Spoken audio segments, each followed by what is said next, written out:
This is DT, also Israel Del Toro. He was in the Air Force, and I will let him tell you a little bit more about himself. And just a reminder, my name is Lulu, and this is Vet Hub, where we do all things veteran related to resources, to dependents, and interviews, and all things in that nature. And we'll get right into it. All right. Well, again, thanks, Laura, for having me out here. Like I said, wish we could have done it. You were out here in Colorado Springs, but weather didn't work out for us. So It's okay. here we are. Uh, but I always enjoy, speaking to people. I like to say it gives me opportunity to kind of, you know, continue my journey of, being an advocate, trying to help people, especially wounded, injured, ill service members. So when people always ask me, "Hey, Senator Toro, will you come speak? Will you let us do an interview?" I was like, "Of course. Why not? Why would I say no to that?" That's awesome. Yeah, I was shooting for the stars when I sent you a message on Instagram. I was like, I hope he sees it.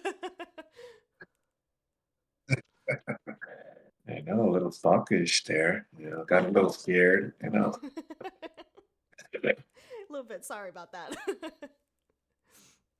But so I caught the tail end of your speech at NatCon, but I would love to hear the Uh, beginning part of it, and I'm sure a lot of people in my community would love to hear your speech. So just tell me what made you join the military. I always open that up with a funny joke because I like to say, throw out a joke when you start, going to go speak to somebody because it kind of loosens everyone up because sometimes they're all so tense. Uh, but for me, it actually was, I was 22 years old and I had a real good job. I got done with school, but I just felt like I wasn't pushing myself, like I wasn't achieving what I should achieve. So, I was at home. I saw a commercial. I think it was for the Air Force, I think. And I was like, why not? And I like to tell people, I grew up in the era of Rambo. Who Oh, didn't want to be Rambo back in the day? You know, who didn't want to have the long hair, chiseled body? Obviously, don't have the long flowing hair anymore. My son likes to say, "Dad, you got a dad bod now." And I was like to him, "It's like, no, it's a father figure." You know, uh, but growing up out, out in the Chicago area, uh, I had asked friends, what branch should I join? Because I wasn't sure what branch to join. Obviously I saw the commercial, and a lot of my friends all told me, "You got to go Air Force, dude." I was like, "Why? Why Air Force?" And like I said, I have friends in Marines, Navy, uh, Army, and they all said, "Go Air Force." And I'm like, "Why?" And they're like, "Well, they're the best at taking care of the people. They have the best facilities." And then the last thing they said, I was like, "Dude," and then they got the best looking girls there too. I'm like, "All right, 22 years old. All right, why not?" So I went and I went to the recruiter and, and she kind of told me what I could do. And that's what really got me. And, and yes, she was, because I'll eventually get this, oh, was the Air Force recruiter female? I was like, yes. Was she pretty? I was like, she was. So my friends did not lie to they me. didn't lie. So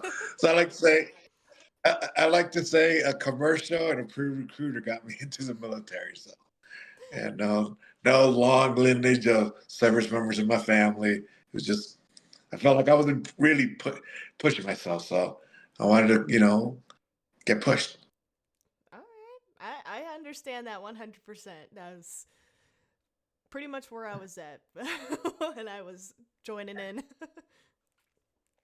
So tell me about Well, yeah, sometimes Oh yeah, I'm sorry. Go for it. There's a yeah, little sometimes we delay. just, yeah. No, I like to say sometimes we feel like we're not achieving what we should be achieving, that we're not meeting our own goals in life. Yeah. And when you're feeling that way, you need that. And sometimes you need that change. And even though I was making good money at my job, I just wasn't fulfilling what I felt I should be fulfilling in my life. And I needed to change it. And I was like, no one in my family did military. Let's go for it. Yeah, And I haven't never regretted it since then. that's awesome. Yeah, I'm also first generation. We got that in common. Right? Just of course I had the bad luck of being the first one joining my family, then being the first one getting hurt, injured. It's okay. It's okay. I'm sure they forgive you. Yeah, I'm still here since all that matters. I've had I think a couple of nephews follow me, so obviously that didn't scare them away. So Yeah, that's awesome. How many nephews do you have, if you don't mind me asking? oh crap, you really want me Oh, to like nephews in the military yeah, or in the nephews military. all complete? Let's see. Let's see. I have it was Angel, Andrew, four, Four. four Okay. that were in. I think yeah, they're all out now. They went from the Marines, Navy, and Army. No one followed me in the Air Force. And no Coast Guard either. No Coast Guard. Dang. We're a fun or, bunch. or Space Force. Or Space Force. What was your first duty station when you got in? Uh, so I ended up going to Fort Bragg or Hope Air Force Base, pretty much right next to it. Uh, I got stationed there with the 14th ASOS, my TAC P unit, uh, and it was great. I really enjoyed it being out on the East Coast because I grew up again in the Chicago area.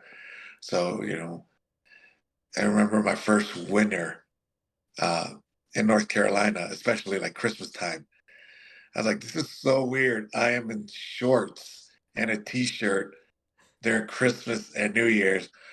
When I'm back home, I should be covered up from head to toe because it's snowing, but it's nice and sunny out here. So that was a unique thing for me because I never really experienced that. Even though I would, my family, like my dad's from Mexico, and we'll go visit, but we never, maybe I never noticed it as a little kid when I was down there during Christmas and all that because I was out, playing around with my other cousins down there. Yeah. Uh, but it was a unique thing, that first Christmas being in shorts and a t-shirt and I guess maybe really not having family around me, just being with my teammates. It was unique. Aw, that's awesome. My first I had my first winter snow, Christmas, New Year's at my first unit, so I had the complete opposite. I was used to being in shorts and a t-shirt, and now I'm all bundled up at my first unit. I get it. So what was your unit? Where were you? What was your first unit I at? was in Alaska, Kodiak Island. Oh yeah, you went Oh to the yeah, way extreme. yeah. I Because actually you're was. originally from Florida, right? Yeah, I'm from Florida. I actually asked to go to Alaska. They were giving out a dream sheet. It's not guaranteed, but they were like, "Oh, you can put down your Right. top three." I'm like, "Ooh, I want Alaska and a big white boat." And they looked at me like, Are you sure that's what you want?" Yes. So I got it. But that's good. Because I always found it, not taking away from anyone that, they're from Florida and they want to go back to Florida, or they're from, Illinois, they want to go back to Illinois. I was like, why are you doing that? You're joining the military. Go experience life. Right. Obviously, you wanted a change. I was like, so go experience. I didn't want to be stationed in Illinois. I was like, no. I was like, I want to see the world. I want to see different states. And because of that, at least that mentality I have, out of the 50 states in the US, I've known 47 of them. And, I think about 13, 14 different countries I've gotten to know, Wow. so, it's just, I always wanted to, I know PCSE sucks, but I was like, all right, let's go to somewhere place new. I never wanted to stay in the same unit or same place my entire career. Because then I was like, I pretty much just did what the rest of my friends and family did back home. They just stayed. I just, okay, yeah, I went to another state, but I stayed there the entire time, you know. Yeah. Yeah, I wanted to definitely explore. And 19-year-old, I was like, get me out of my house, you know? So, But and again, I'm not taking nothing away from anyone that wanted to do that. That was your choice. I just, for me, I wanted, and for you, we wanted to explore. We wanted to see the world. yeah. You know, we didn't want to see our 30 mile radius of where we grew up. You know, where our family grew up. It's like that's it. I was like, Yeah. we just wanted to go. Just go somewhere new. So 47 states? That's crazy. That's insane. I mean, I've drove through half the U.S., but I wasn't stationed in 47 of them. But that's pretty cool though that you were able to see all Well, 47. well, it wasn't that I was stationed at L 47. It was that I would go TDY, Oh, gotcha. and Okay. we'll go TDY. You know, it was never like a 2 day, 3 day trip. We're out there like about 2 weeks to sometimes even longer. Mm-hmm. So you got that opportunity to, explore the state, when you had downtime. Yeah. All right, let's go check this place out. So it was cool. No, I ain't PCS 47 times. I was like, I think that would have been a little too much for me. I'm like, wow, 47 times. Kudos. But which state or country was most memorable to you? For me, has always like overseas was Italy. I loved Italy. I mean, it was just gorgeous. It had a lot of the resemblance of when I was a little kid going to Mexico and seeing the same architecture and then the history. It was just really cool. It had that small town feeling, like when I got stationed to Vicenza, Italy, but lived in a town called Camisano, which is a small little town. They will have a market every weekend. They can go, and all my friends obviously will want to go to the market. And since I live so close to it, they will park at my house and walk to the market. And then we'll have a little cookout. So that was a real. I really enjoyed living there in Italy. I really did because then I got to see other countries. Being there. How long were you in Italy? Well, I was supposed to be there for 3 years. I got to enjoy it for 9 months before I deployed, and then I got hurt. Oh, dang. Where did you get deployed, if you don't mind me asking? To Afghanistan. Afghanistan. Okay. Do you still talk to the people you deployed with from Afghanistan? Yeah, I still obviously all my tech beat brothers, that were down there with me. I still talk to um, some of my army guys that were with me when I got hurt. One of them, we just reconnected uh, back in November. I was in Chicago. I was at a charity event for the Pat Tillman Foundation, Oh yeah. and he came up to me, and he hadn't seen me since the day I got hurt because he was with me when I got hit, and it was just crazy. I was like, "Holy crap, dude! I haven't seen you since December 4th." I was like, "I know, bro." I was like, "I've been following you, you know." I was like, "So you've been stalking me?" He's like, "Well, he kind of, but not initiating, you know." But no, I was like, it was just cool to see him because I hadn't seen him since my injury. And then obviously Bailey, one of the other guys that got hurt, that was in the truck with me. You know, we touched base a couple years back. Just said, "Hey man, how you doing, DT?" I was like, "I'm doing good, man. How you?"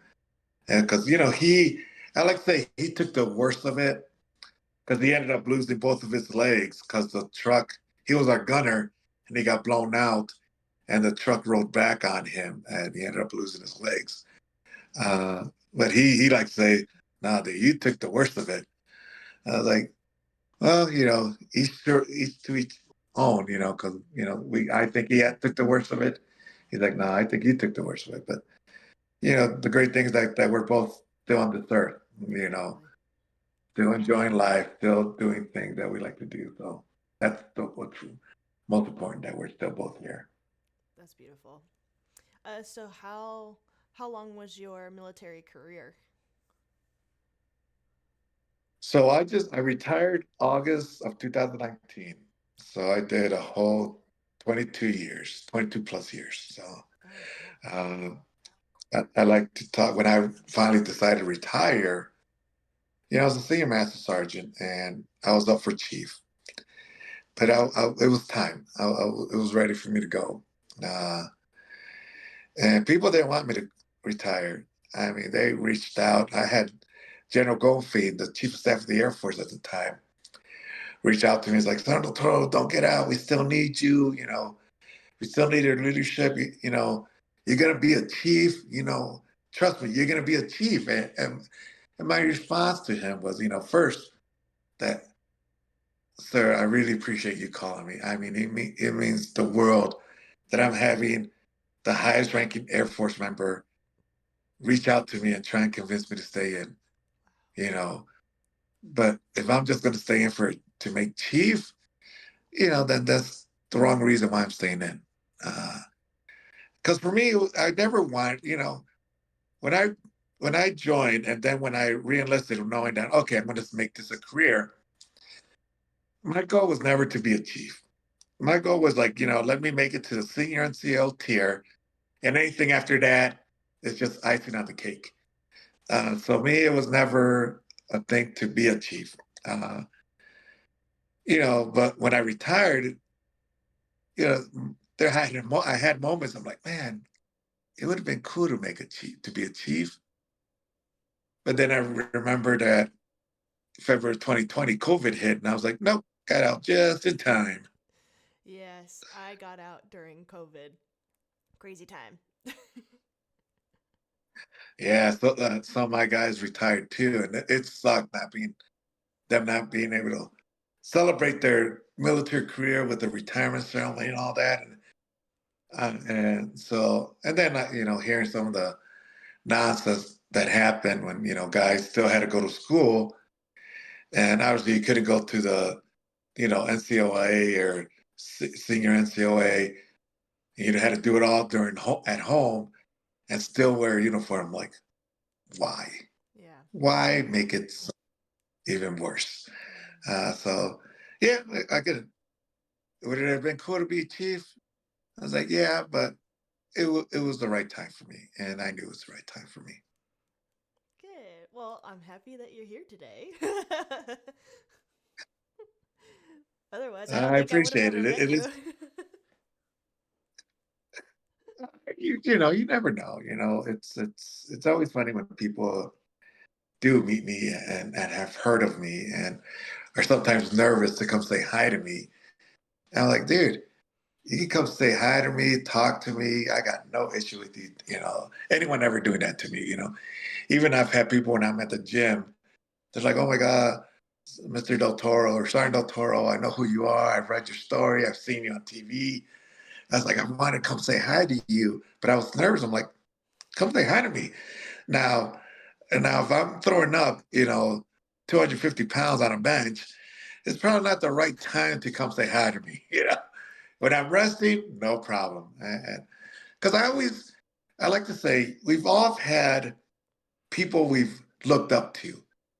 And sometimes we finally get to meet those people that we've, looked up to or idolized that, and they end up not being the people that you thought, or they're just, I hate to say, they're dicks. And so for me, I'm like, man, I'm never gonna be like that. If anyone ever wants to come say hi to me, or take a photo with me, or me sign something for them, come, because I never want to be that guy to disappoint someone. I was like, because for me, that's not me. I was like, I like to hang out. I like to BS. I like to play some Call of Duty. I like to have some Jack and Coke once in a while. Oh. So I'm not going to pretend to be something I'm not. What you see, what you get. Yeah. Yeah, yeah. Call of Duty now. Okay, I play Apex. I know some people like that. Call of Duty was for me. It was something that really helped me, especially during with the COVID when you couldn't do anything, everything was shut down. Still being able to, get online with my brother, my nephews, my teammates, and play some Call of Duty and talk shit to each other was so amazing. We may not be able to see each other, but we were still able to communicate, Yeah. for hours, if we're playing and felt like we're there because we're just, talking online. I'm definitely gonna get your gamer tag after this. You might have to teach me some Call of Duty. It's been a minute that I've played, but Well, you'll just be our meat shield in our team. I was like, all right, meat shield, go out there, see if there's anyone out there. I just get attacked. I was like, okay, now we know where the people are at. You can go back now. No, you gotta revive me. Oh, do you play on Xbox or PlayStation, PC? I'm a PlayStation guy, so PlayStation. Okay, the OG. that yeah, I always like I love talking smack because especially with like some of my teammates, when they're like, "Come on, DT," I'm like, "Bro," I was like, "You shouldn't talk smack. You might have beaten me by like 2 kills, but I'm playing with no fingers. So what that tells you about your gaming?"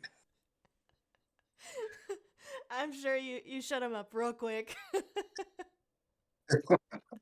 That's awesome that you still play. That's amazing. Oh, okay. Um, all right. So, what is a very funny moment that you had during your time in the service? uh, this was great. I always love telling this story. I'm glad you answered that one. So me and my team, we're out TDY to Fallon Naval Station, and we're out there doing some training and with aircraft, and then we did some training with some SEAL guys. And later, we went to go have dinner, and the whole team went to go have dinner, and we're all ordering, and we all got our food. And one of my teammates, Ivan, uh, he he gets his food and he tells the waitress, "What is this?" I'm like, "Well, this is what you ordered, sir." He's like, "I ordered prime rib," which anyone doesn't know, prime rib is a steak. Mm-hmm. I was like, "Well, this is prime rib." He's like, "Oh, I thought like prime rib was like the best rib out there," and he was expecting to have ribs. And dude, we just died laughing. We busted his top. Even at a retirement ceremony, we're like, hey, Ivan, do you know what prime rib now is?" you know, it was just hilarious that he had no idea that prime rib was a steak and he thought it was like the best rib out there. And that's why he ordered it. That's pretty good. Is that your top one? Number one Oh, funny. dude, that's always the top one because he just had no idea what that was. Oh Like my. total confused look. I'm like, what is this piece of meat sitting on my plate? That's not what I ordered. That's pretty funny. I'm sure. Did you nickname him Prime Rib the rest of the time? Oh no, we always used to make fun of him because he had a Mustang and on his license plate it said Latino One, so we always used to call him Latino One. Oh my goodness, that's awesome. All right, your second favorite funny story. Second favorite funny story. Let's see, what'll be a good one. I think this will be another one. With me and my team, we're in North Carolina. We're gonna go skiing, snow skiing. So we go up snow skiing up to a mountain up there in North Carolina. And we took our one friend. He had never skied ever before. Uh, we take him up. We don't start him in the bunny hills. We're like, no, we're going straight to the top. We take him to the top, and we're just like, all right, Jeb. It's like, follow us.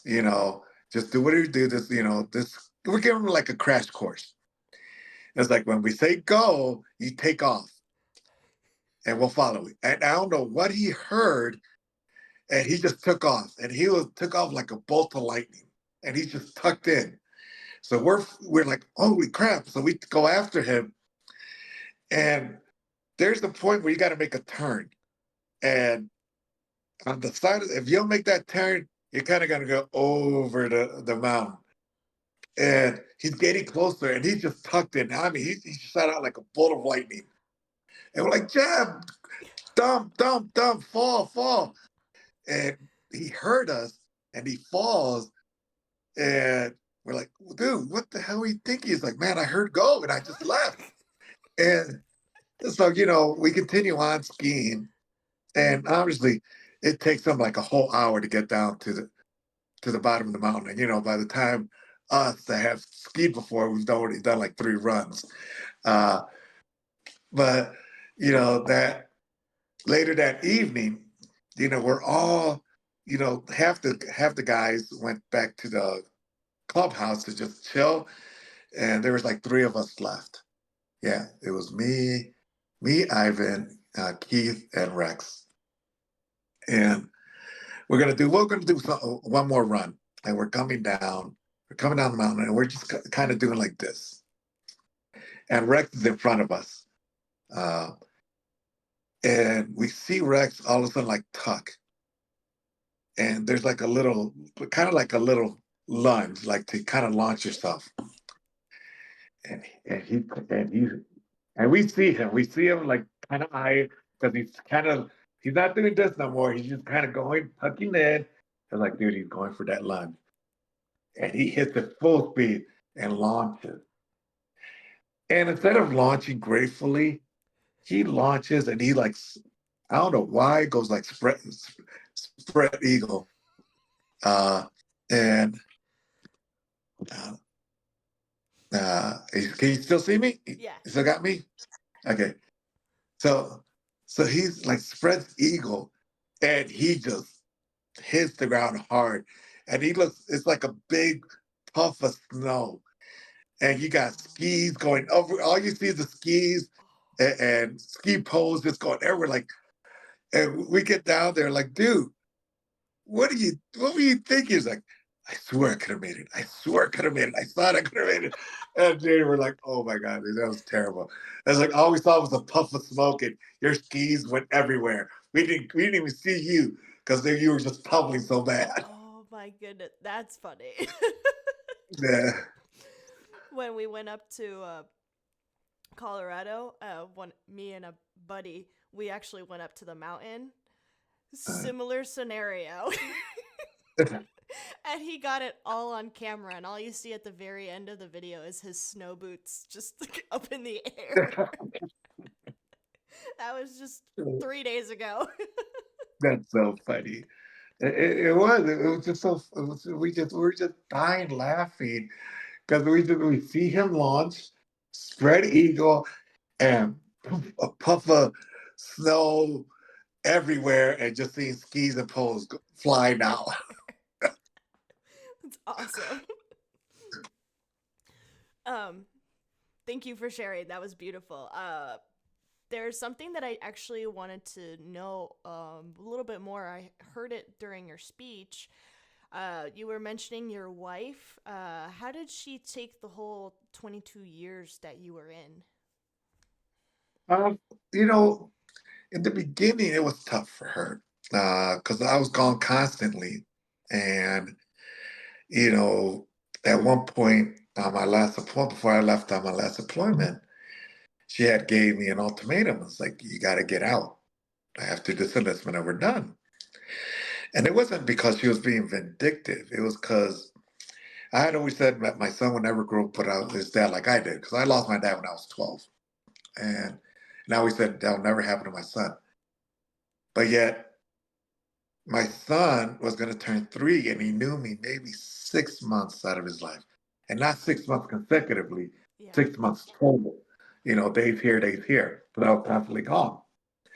So she was, you know, she was right. My son was growing up without his dad, uh, and I just didn't see it.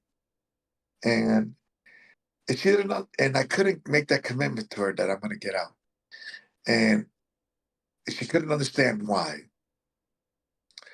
Unfortunately, it took my injury to her to realize why I couldn't make that commitment of getting out.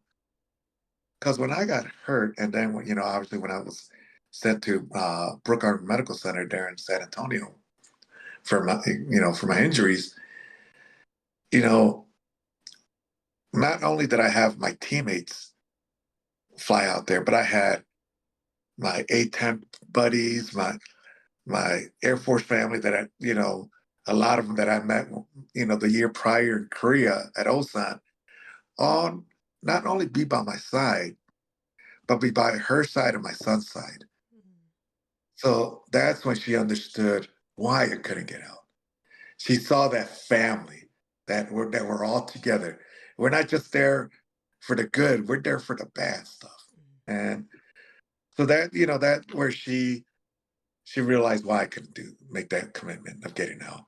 She saw that we were a family, and so people always asked, my wife, when when I reenlisted and then reenlist again, you know, what are your thoughts? I'm like, I'm never going to ask him to get out because I know it's a family that we're never going to be left alone. And so for her, she was also when I decided to retire, I was like, are you sure you want to do this? I was like, yeah, I'm ready. Because she knew how important it was for me and how important it was for our family. So yeah, for Okay. her, after my injury, she's never saw anything bad about wanting to stay in. Oh, okay. So she understood our culture. I'm gonna call it a culture. Today, she understood the culture. Yeah, that's wonderful. That's really hearing it live and then hearing it again. It's still beautiful to see that because trying to explain that to my my boyfriend right now, he's like he would ask me if we weren't together, would you go back in, or would you still be in and stuff like that. And I was like, well, I never regret joining, and I will never regret joining. Uh, Yeah. but yes, if the time calls for it, I will go back. It's my family. I feel at home while I was Right. there. Yeah. And sometimes, our loved ones don't see that in the beginning, Mhm. you know, because obviously, you know, me and her, we had just, we had been married 3 years, but yet we were only together, together for about a year because I had deployed, then Korea. So those 3 years really just 1 year of us. So she was very new to it. Uh, and from coming from Mexico, she's not from really any military, so it was completely new for them. And so that's what happens to a lot of times when people, get with a loved one that's never been around the military, has never been affected by the military. It's different for them. Yeah. It's new, and hopefully, and obviously after time they realize what it means to be in the military. It's not a job; it's a family. Right. Uh, you know, uh, and hopefully it doesn't take, something like my situation to loved ones to figure it out. It just takes a little bit of time. Obviously, in the beginning, it's a little tough, but you know, eventually they all realize it's a family. Exactly. Yeah, my mom was very heartbroken. But she was very proud that I joined.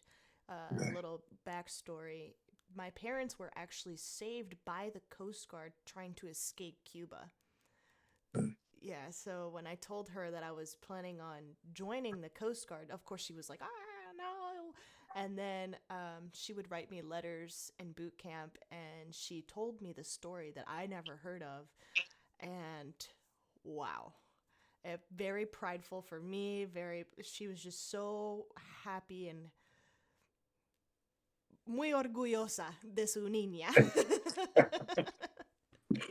Of Yeah. course, well, a story like that, why would she be so proud of her child? Obviously, but like a mom, I was going to worry. I remember when I joined the military, I didn't have my parents, so my grandparents raised me. My grandma cried every time I talked to her. Grandma, I'm okay. Thank God, she wasn't on this earth anymore after I got hurt because I think that would have just killed her. So, but she did. She was proud of me, but she will cry every time I talk to her. Aw. But I'm sure she was very happy that you were happy, though. She was, but again, a family has never experienced the military. What do they have? What do they see? Well, they watch Rambo, they watch movies, so they think, "Oh my God, is that's how real life is?" Like, no, Not not really. really. Yeah. um, You do your job, and then you come home. yeah, true. You do. I noticed your shirt. Is that part of your one of your unit shirts? Oh, so yeah, this is what my last unit uh, at the Wings of Blue there at the Air Force Academy where I taught you that how to skydive. So that was pretty fun, and still being able to jump again after 12 years, that was even better. Uh, so yeah, I had just I got done working out, so that's why you got this shirt. Another shirt. Good thing it's not a live thing because then you be smelling my stinking butt, you know, with almost dry sweat and all that. Be like, DT, I can smell you through Florida.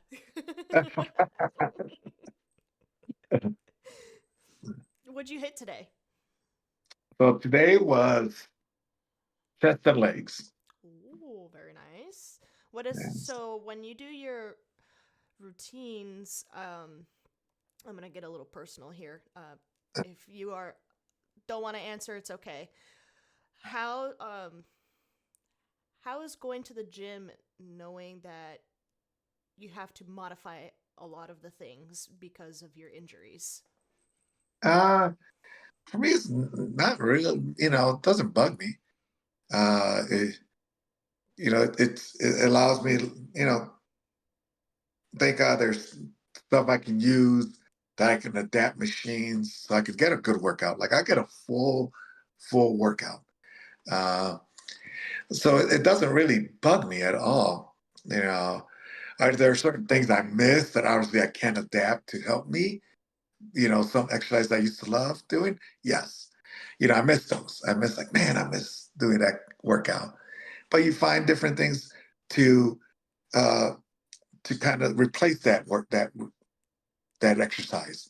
It's like, okay, I may not be able to do this one, but I can adapt this machine or do this exercise that hits the same muscles that I used to be able to do with the other one that I missed. So, for me, you just adapt, and that's what I've been able to do is just adapt. Yeah, well, you're doing great.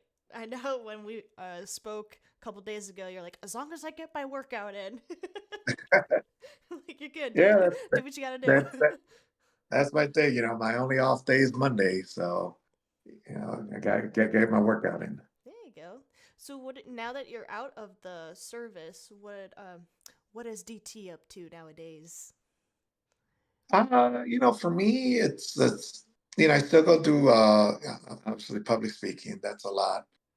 What I like to do. I especially like charities that reach out to me. Hey, can we come like, and especially if there are charities that help service members. Of course.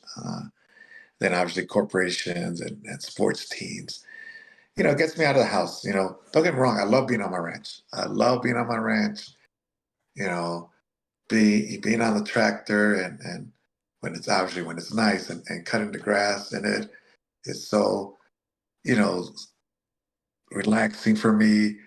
Or right now, like today, it's snowing out here, so I'm all excited because after this, I'll get in my tractor and use the plow and plow my driveway because I don't have this small little driveway. My driveway's, you know, 600 feet long. Oh wow. So I got, I got to, me trying to shovel that. I was like, nah, by hand that's not gonna work. So being able to get on my tractor and plow it, it's great. So Was NatCon your first time speaking at an SVA event like that?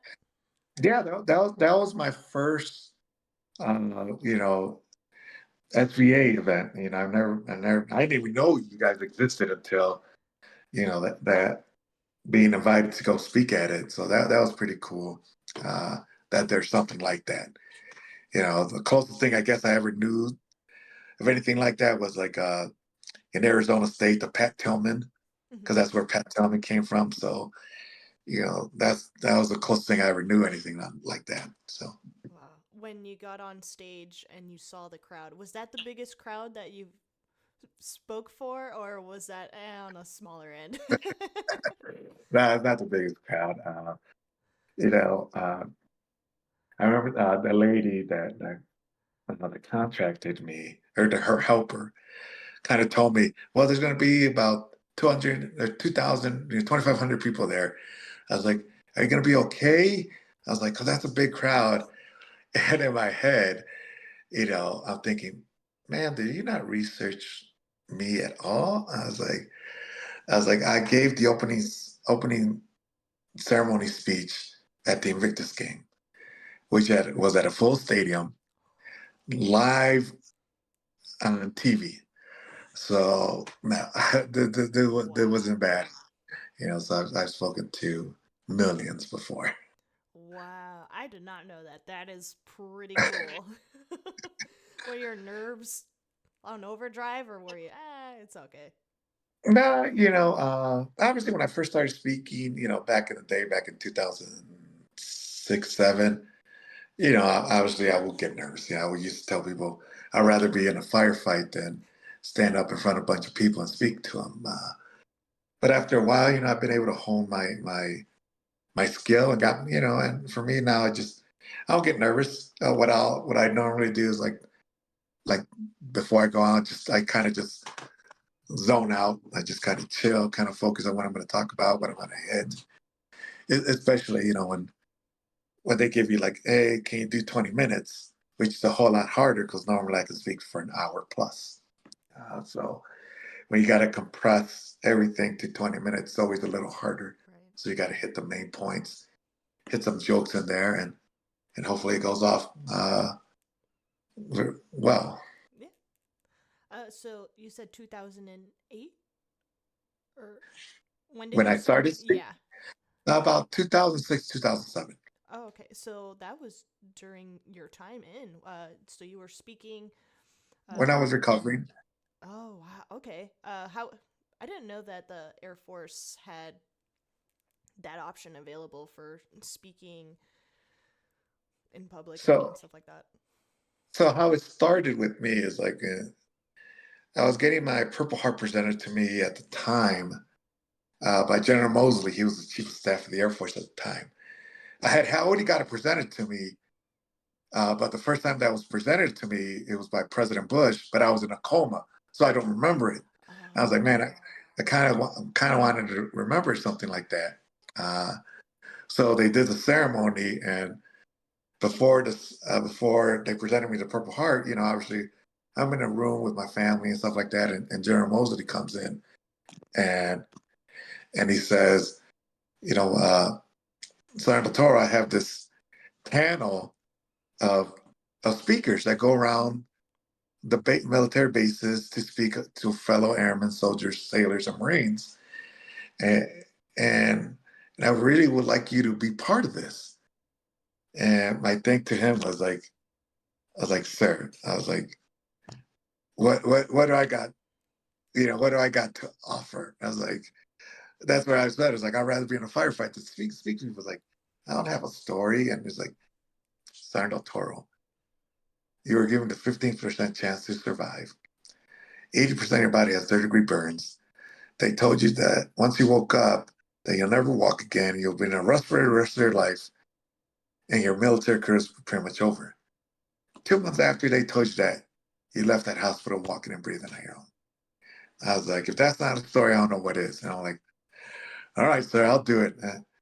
Besides, I'm not going to tell him no. Anyways, he was the chief of staff of the Air Force, so at the time I was just a staff sergeant. So that's how I started. I started doing that, going through different panel, different bases that the military would send me to, or to commander courses, to speak about the wounded, injured, ill service members. And so that's how it all started. Nice. And after your injury and everything, as what resources do you know of that I'm not aware of a lot of resources for burn injuries or just loss of limbs? So, what other resources out there for other service connected people that maybe they don't know? Well, right now, when I first got hurt back in 2005, uh, there wasn't very much resources. We always like to pride ourselves, the Air Force, of saying we're best at taking care of our people. But when it came to our wounded, injured, ill, we were dead last. All the other branches were much better at it. Obviously, they obviously will have more injuries than the Air Force did. Most of the time, Air Force didn't have too many wounded guys. Most of the time they will end up dying. So it was very rare that a severely wounded person would survive, and I was one of the first. So I did not have that many resources. Uh, but one of the things I helped change with Chief McKinley, the Chief Master Sergeant of the Air Force at the time, and Mr. Myers and Mr. Beckett, civilians that were in charge of the survivors program. I can't remember exactly what it was called. We came up with the Air Force Wounded Warrior program. AFW2 is called now, Okay. which have all these resources. And that's what I like to tell people, that even though I was wounded, I was still an NCO in the military. And the role of an NCO or anyone that's in a leadership position is to make things better for those who follow, even though you may never see the benefits of what you help change. And so that's what I try to do. And yeah, I didn't get to see a lot of the benefits. Uh, but I knew what I was doing was making things better for those who followed me. God forbid, that would be in the same situation I was. But that's again the role of a leader, or anyone in a leadership a role. So now people have that. They have that AFW2 out there for the Air Force, or the warrior transition units in the Marines and Army, uh, that can help them, figure out what they want to do, or they want to continue to serve, or they want to transition out of the service and join the civilian force. That's awesome. And with the resources so that's all you have to be still serving, correct? Yeah, yeah, serving, and they still, a lot of times they'll still help you out when, even once you retire, Okay. retire, get out of the military, and obviously from there, you have the VA situation, where you can, get resources from there.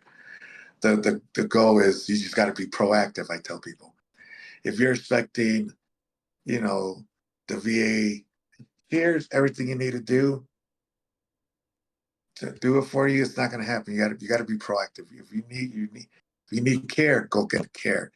If you need help with something, go get it. Be proactive, or try and find someone that can help guide you to get that help. Because again, you can't really do it on your own.